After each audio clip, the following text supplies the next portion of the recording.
एई लांचुआ police बाबू को देखंतु यांकर दरमा जे केते होइथिबो आपण माने सहजरे अनुमान करि पारुथिबे।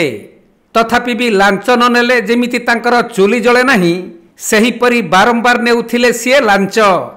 किंतु पाप अर्जित अर्थ जेपरी लुचि रहे ना सही परी बाबू जनक 7,000 टंका लांच नेउथवा बेले तांको माड़ी बसी धरिछंती विजिलेंस टीम। एई पुलिस एसआई जनक हेउछंती बरगढ़ बीजेपुर थाना रे कार्यरत जगा बरिहा।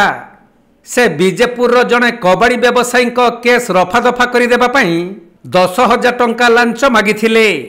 तेणु एनेई व्यवसायी जनक विजिलेंस द्वारस्थ हेबा परे लांचुआ पुलिस एसआई जगा बरिहा को धरिबा पई योजना प्रस्तुत करिथिले विजिलेंस टीम। आउ व्यवसायी जनक 7,000 टंका एसआई को देउथबा समय रे पूर्वरु सेठारे छपी रहितबा विजिलेंस टीम तांको माड़ी बसी धरिथिले।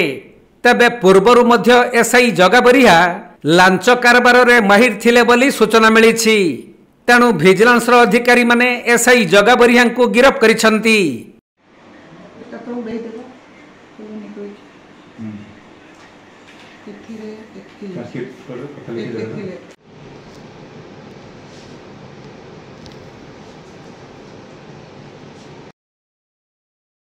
बरगढ़ अरुण कुमार मेहर रिपोर्ट, कोणार्क लाइव।